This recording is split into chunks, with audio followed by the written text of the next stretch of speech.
Olá pessoal, tudo bem? Então, na videoaula de hoje, né, nós vamos dar continuidade à solução de exercício do capítulo 1. Então, a gente vai analisar um problema do livro-texto definido como exercício 1.39, tá? E o exercício prova 2010, né, que é um problema no regime transiente, né, em que a gente precisa calcular o campo de temperaturas em função do tempo, tá? Nesse problema. Então, vocês já viram dois exercícios na videoaula anterior, um problema no regime permanente, né, e um outro problema no regime transiente com presença de radiação térmica no problema. Né? Esse exercício 1.39 basicamente é um problema no regime permanente, mas ele fornece dados como, por exemplo, a massa específica e o calor específico, que pode muitas vezes induzir o estudante a pensar que o problema está no regime transiente, quando na verdade ele é um problema no regime permanente. Né? A gente vai ver mais especificamente agora. Tá? E o último problema é um problema transiente em que a gente precisa abrir o termo de taxa de energia acumulada. Tá? Então, a gente fica com 4 exercícios que a gente pode ter um apanhado bem geral, né, dos tipos de exercício que a gente pode encontrar referente a balanço de energia.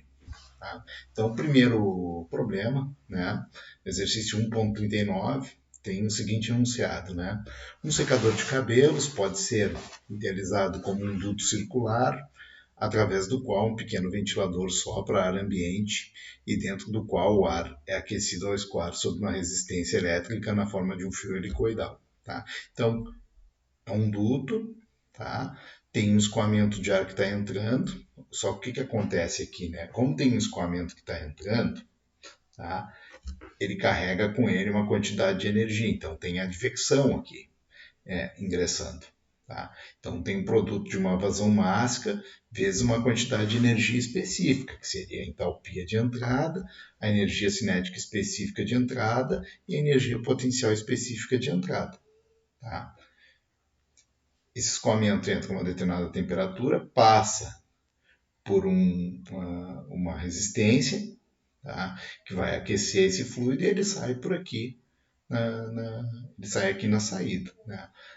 Aí o que acontece? Tem uma energia de saída, uma vazão mássica de saída, vezes uma energia específica de saída, uma entalpia de saída, né? Uma energia cinética específica de saída, né? E uma energia potencial específica de saída aqui. Tá? Então, esse termo tem que ser levado em consideração. Tá? Vejam a importância, né, da análise por balanço de energia, por o balanço de energia lá que a gente viu em termo. Né? Provavelmente, se nós não tivéssemos visto isso, nós não saberíamos, né, que a taxa de energia que está entrando aqui, que está saindo aqui, é a taxa advectiva e mais a quantidade de energia cinética potencial que está sendo que tem o fluido na entrada e na saída ali, né? Bom, item A. Se o aquecedor for projetado para operar com consumo de potência elétrica de 500 watts, então ele está dizendo qual é a taxa de dissipação desse resistor aqui. E para aquecer o ar de uma temperatura ambiente 20 graus Celsius até uma temperatura de saída de 45 graus Celsius, em qual vazão volumétrica ele deve operar? Né? Então, aí a gente tem que estimar qual é a vazão volumétrica para ter essa diferença de temperatura. Né? A perda de calor de seu revestimento externo para o ar ambiente e para a vizinhança pode ser desprezada nesse primeiro momento. Então, essa superfície aqui inferior, aqui superior, ou a superfície da geratriz do tubo, né, ela vai ser isolada termicamente. Tá? Se o tubo tiver um diâmetro de 70 milímetros, qual é a velocidade do ar na saída? Tá? Então, determinando a vazão volumétrica, fica fácil isso, né? A massa específica e o calor específico do ar podem ser considerados por Rho 1,1 ou 1,1 kg por metro cúbico e um CP de 1.007 Joule por quilograma Kelvin, respectivamente. Tá? Então, a grande questão, primeira questão é determinar a vazão volumétrica, depois determinar a velocidade, né? Aqui os dados do problema, tá? Para vocês terem uma melhor visualização, tá?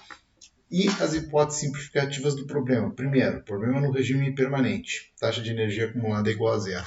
Em nenhum momento, embora ele forneça o Rho e o Cp, ele pede qual é a temperatura em função do tempo, qual é a taxa de energia perdida ao longo de um ano, ganho ao longo de uma hora. Não tem nenhuma informação desse tipo.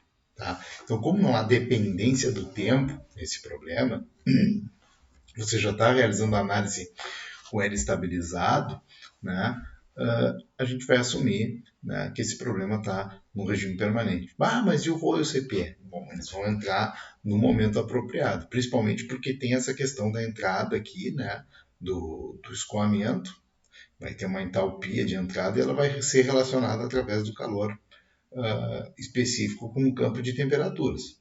Tá? As propriedades termofísicas são constantes, né? A terceira hipótese simplificativa é que a variação da energia cinética e potencial ela pode ser considerada desprezível.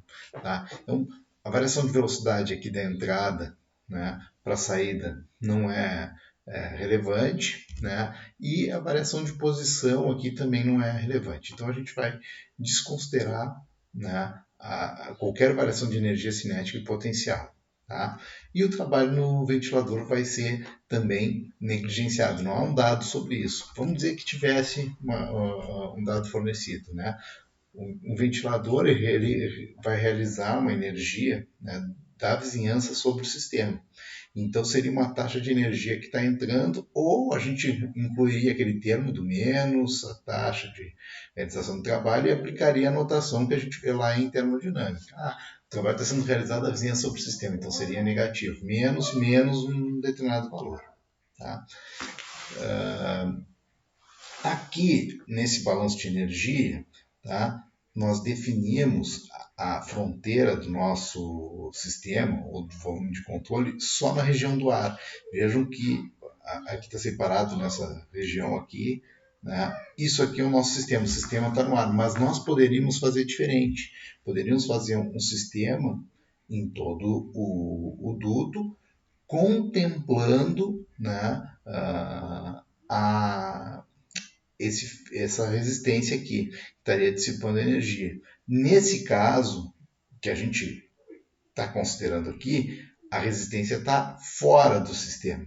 Tá? Então, essa energia que está sendo dissipada, ela está cruzando a fronteira do sistema e uma taxa de energia que está entrando. Consequentemente, a taxa de energia gerada nesse problema, que é na forma como a gente estabeleceu a superfície de controle, tá?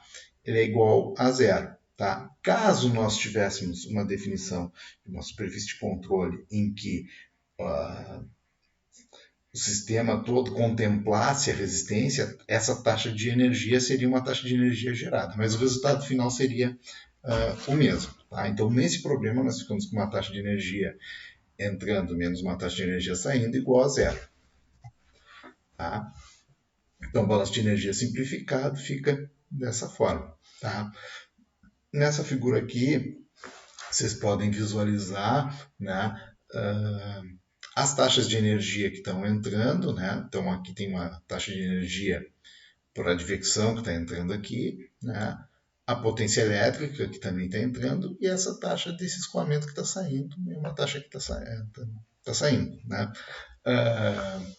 Então, a definição das taxas de energia que entram e saem do sistema podem ser dadas por essas expressões aqui, a 2 e a 3. Então, a taxa de energia que entra vai ser essa daqui, né, que está cruzando aqui a entrada do duto, é o produto da vazão máxima vezes a energia do fluido, né, específica, né? Entalpia de entrada, mais a velocidade de entrada ao quadrado sobre 2, mais o G, o potencial de entrada aqui. Tá? Energia térmica, cinética e potencial, energia térmica e mecânica, né? Do fluido que está entrando ali, mais a potência elétrica. Tá? Da forma como a gente definiu o problema, o nosso sistema, essa potência elétrica uma taxa está entrando. Caso a gente definisse em todo o tubo, essa potência elétrica sair daqui e uma taxa que estava gerando aqui. Tá?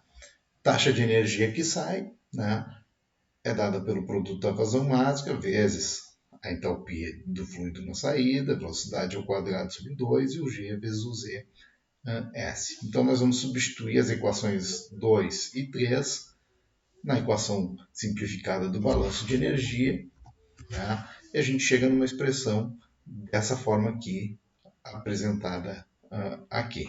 Tá? Então, taxa de energia que entra menos a taxa de energia que sai, igual ao m ponto HE mais VE ao quadrado sobre 2 mais GZE, mais a potência elétrica, menos a taxa de energia que está saindo, dada por esse termo aqui, m ponto HS mais VS ao quadrado sobre 2 mais GZS. Tá? Uma das hipóteses simplificativas, né, nos disse que, olha, essa variação aqui da energia cinética, o VE ao quadrado sobre 2 e o VS ao quadrado sobre 2 não são a mesma coisa, não tem uma variação significativa. Então a gente pode cortar esse segundo termo aqui e esse aqui também, né, dentro de cada um dos parênteses, né, e também cortar os termos de energia potencial. Né. Então essa expressão, né, acaba ficando mais simplificada, né. Isso aqui tudo vai ser igual a zero. Então fica m ponto vezes HE mais a potência elétrica menos m ponto vezes HS. A gente já está colocando aqui, já agregou esses dois termos aqui, o m ponto HE menos o m ponto HS aqui. Tá? Já que a vazão máxima é a mesma, não tem nenhum sumidor ou nenhuma fonte de massa. Né? A vazão máxima vai ser aqui a mesma, tá? Mais a potência elétrica. Bom, então a gente já pode obter uma expressão para a vazão máxima, né? Já que a nossa incógnita é a vazão volumétrica. Tá? Veja o seguinte, né? Daqui vai sair a vazão volumétrica. Tá? Então nós vamos jogar a potência elétrica pro lado direito, né? E depois nós vamos pegar as entalpias e levar para o outro lado também. Tá? A entalpia, tá, ela pode ser definida em função da temperatura através dessa equação 5. Né? A entalpia pode ser dada pelo produto do calor específico, a pressão constante e a temperatura. Tá? Então nós vamos substituir isso dentro da nossa equação 4, né? Aqui, nem precisava ter voltado, né? Repetir aqui a equação. Tá? Então, m ponto Cp TE menos TS, aqui seria HE menos HS, só que nós substituímos o H por CPT. Né? Então fica a expressão dessa forma. Então a gente precisa de ter o calor específico como dado do problema, mesmo num problema no regime permanente. Tá? Mas o que acontece? Como tem uma advecção que está cruzando a fronteira do nosso sistema, a gente precisa desse dado igual para poder relacionar com a temperatura, a não ser que a gente quisesse saber a entalpia fosse uma incógnita do problema, por exemplo. Tá? Mais a potência elétrica, jogamos a potência elétrica para o outro lado, então fica com m ponto Cp T menos Ts igual a menos a potência elétrica, multiplicamos toda essa expressão aqui por menos 1, né? Isso faz com que m ponto Cp Ts menos T igual a potência elétrica, né? E a gente finalmente consegue obter uma expressão para vazão máxima, né? Jogando Cp Ts menos Te para baixo da potência elétrica. Tá? Então essa expressão 6 aqui. Tá? A vazão volumétrica ela pode ser definida em função da vazão máxima. Né? Então, a vazão máxima é igual ao produto da massa específica vezes a vazão volumétrica. Então, aqui entra o outro dado da outra propriedade termodinâmica. Tá? Por que isso às vezes confunde? Porque para determinar a taxa de energia acumulada, a gente precisa também do ρ e do Cp. Mas esse problema ele é permanente, ele fornece o ρ e Cp, porque tem advecção. Tá? Então tem que tomar cuidado, porque às vezes a gente pode olhar o enunciado e achar, tem ROA e CP, beleza, o problema está no regime transiente. Não é. Esse problema que contém a advecção não é transiente. Tá? Ele precisa do ROA para calcular a vazão volumétrica em relação à vazão mássica e precisa do CP para relacionar o campo de temperaturas com a entalpia. Tá? Então, a gente tem produto de ρCp, joga o ρ para cá para baixo do lado direito da equação e a gente chega numa expressão finalmente para a vazão volumétrica, que é a nossa incógnita. A vazão volumétrica vai ser a razão entre a potência elétrica e o ρCp vezes a diferença de temperaturas. Tá? Então, substituindo os dados nessa equação 7, a gente obtém a vazão volumétrica. Então, a vazão volumétrica vai ser igual a 500 watts. A gente vai abrir essa unidade aqui em joule por segundo, para poder cortar com esse joule aqui do CP, né, sobre 1,10 kg por metro cúbico, vezes 1007 joule por quilograma Kelvin, e 25 Kelvin. Né? A gente corta esses Kelvin, corta esses quilogramas, corta esse joule aqui. Fica um metro cúbico, que está 1 sobre metro cúbico aqui embaixo, então vai ser metro cúbico que vai passar lá para cima, e 1 sobre segundo aqui em cima, que fica o segundo embaixo. Então, a gente obtém uma vazão volumétrica de 1,8 vezes 10 na menos 2 metros cúbico por segundo. Então, a vazão volumétrica, que era a primeira incógnita, nós já obtivemos. Tá? Basta agora determinar a velocidade, é facilmente obtido pela própria expressão da vazão volumétrica. Né? Então, a vazão volumétrica é dado pelo produto da velocidade média no escoamento, vezes a área da seção transversal. Né? É dado o diâmetro, né? Então a velocidade média vai ser a razão entre a vazão volumétrica e a área do duto aqui. Né? Então a gente chega numa velocidade de 4,69 metros por segundo. Tá? Então, que eu vou pedir para vocês verificarem se os cálculos estão certinhos aí. Tá? Vamos para o segundo exercício, então. Tá? Então, segundo exercício, chamado exercício prova 2010. Tá? É um problema totalmente transiente esse aqui. Tá? Vejo que ele também fornece aqui um ρ e um CP, tá? Mas esse problema ele é transiente mesmo. Tá? Então vamos lá. O enunciado diz o seguinte: considere um bloco de aço que sai de um forno em um processo de tratamento térmico, conforme essa figura aqui. Tá? Tem um bloquinho, ele está aquecido, né, porque ele saiu de um forno e está exposto a está tudo exposto aqui um escoamento aqui fora. Tá? Um H e um T infinito. Tá? O bloco sai do forno a uma temperatura TS num instante de tempo de 0 segundos. Veja que ele já envolveu o tempo aqui, né? Esse problema tem toda a cara de transiente, né? Igual a 700 graus Celsius. Então, no instante de tempo zero, ele está com 700 graus Celsius. Imediatamente após sair do forno, o bloco é exposto ao ambiente, que está a uma temperatura T infinito de 20 graus Celsius. Então, aqui fora tem está com um T infinito de 20 graus Celsius. O coeficiente de transferência de calor por convecção entre a superfície do bloco e o ar que o circunda é 50 watts por metro quadrado Kelvin. Tá? Então tem um H aqui. Tá? Assuma que a temperatura do bloco, do tarugo, né, é uniforme no espaço e que as propriedades termofísicas do aço são constantes e iguais a 7.854 kg por metro cúbico, ρ, e o CP de 434 joule por quilograma Kelvin. Né? Qual o tempo necessário para que a temperatura do bloquinho atinja 100 graus Celsius? Então ele está a 700 e ele quer saber quanto tempo ele vai levar para atingir 100 graus Celsius. Tá? Esse problema é um problema bem transiente, clássico. Você vai precisar pegar o termo de taxa de energia acumulada e abrir ele. Né? Semelhante ao que a gente fez lá na aula de balanço de energia, que tinha o termo de taxa acumulada. Tá? E lá o termo era por unidade de volume, então aqui a gente ainda vai precisar multiplicar pelo volume. Tá? Então, aqui os dados necessários, né, do problema. Tá? Algumas hipóteses simplificativas. Primeiro, não há geração interna de energia, então dentro aqui do sistema, que a gente definiu o bloco como nosso sistema. Tá? Dentro do sistema não há nenhuma reação química, nenhuma dissipação de energia elétrica, alguma conversão de alguma forma de energia em energia térmica e mecânica. Tá? Não tem. Tá? A radiação térmica foi desconsiderada, não há nenhum dado de propriedade radiante, nada. Tá? Embora para esse tipo de problema com variação de 600 e tantos graus, né, seja uma idealização muito grande, né, a aplicação da radiação térmica nesse problema complicaria demasiadamente a solução. Tá?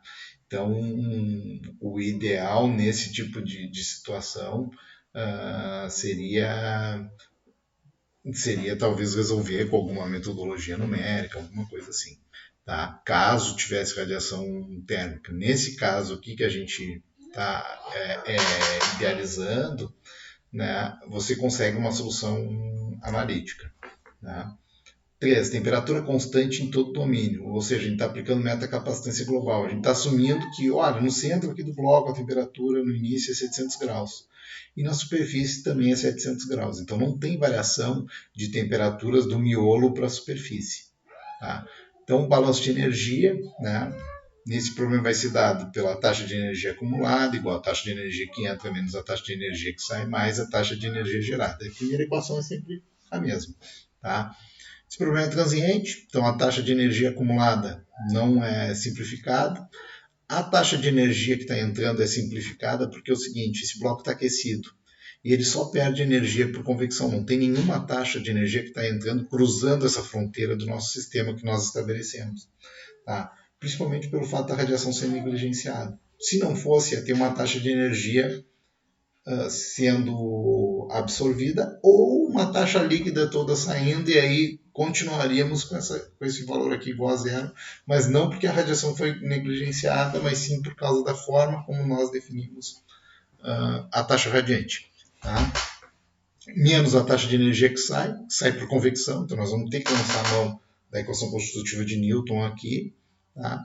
E a taxa de energia gerada é igual a zero, porque a gente considerou que não há geração de energia. Né? Então, essa primeira hipótese simplificativa aqui. Tá? Então, a equação de energia fica simplificada dessa forma. Tá? Então, a gente agora lança a mão da taxa de energia acumulada em função da temperatura, que a gente viu lá na aula de balanço de energia. A taxa de energia acumulada é dada pelo ρCp, ΔT, né, por unidade de volume. Como aqui a gente precisa de uma taxa, a gente ainda tem que multiplicar pelo volume do bloquinho aqui, né, desse paralelepípedo aqui. Tá? Isso é igual, né, à taxa de energia que sai por convecção. Né? Então vai ser menos, né, H vezes a área superficial, né, vou considerar um bloquinho como se estivesse voando, né? Vai ser todas essas faces aqui, tá? E vezes o T menos T infinito. Qual é que é o grande problema aqui, né? Essa temperatura, ela depende do tempo. No instante de tempo 0 segundos, esse bloquinho está a 700 graus e troca calor com o escoamento, sei lá, que está 20. Tá? Então, a variação é de 680 graus. Mas num instante de tempo de 10 segundos, esse bloquinho já resfriou um pouco. Então ele não vai estar mais a 700 graus, vai estar, sei lá, 600 e alguma coisa, 600 graus.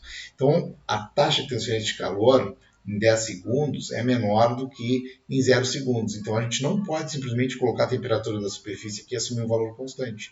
Essa temperatura depende do tempo. Tá? Então, isso aqui é uma observação importante, tá? E aí a equação fica um pouquinho mais complicada de ser resolvida. Então a distribuição é mais ou menos essa daqui, né?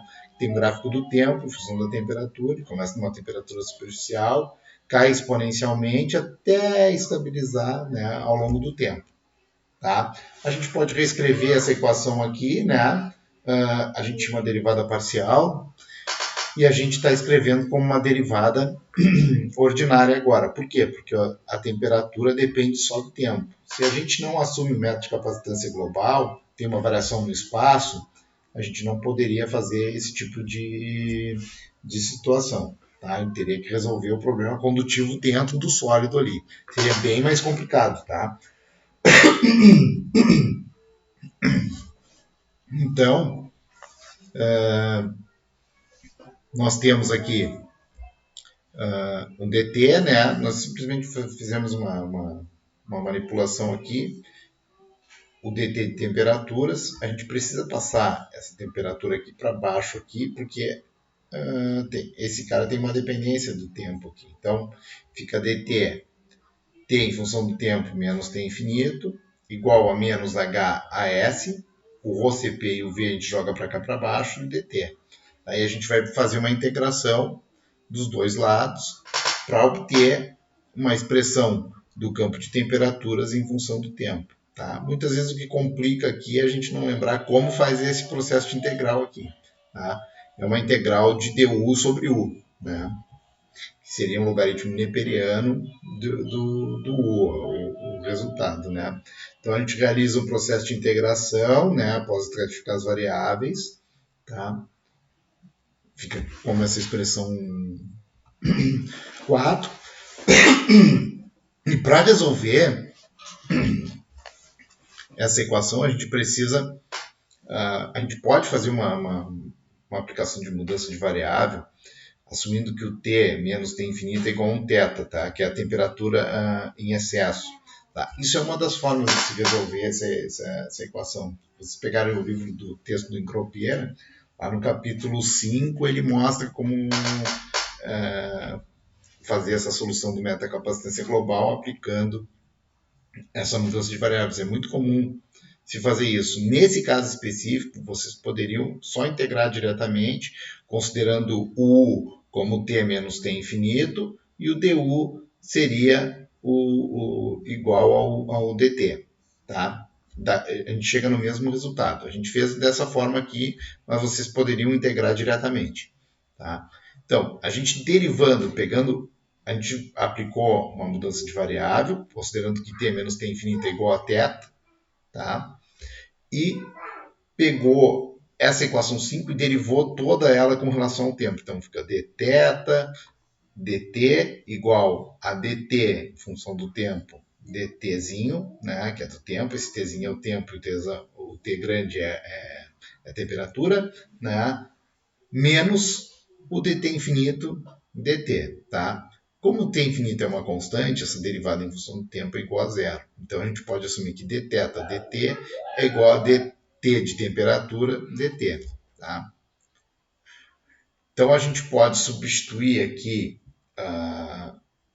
o dt aqui em cima por um dθ. Tá? E o t menos t infinito por um θ.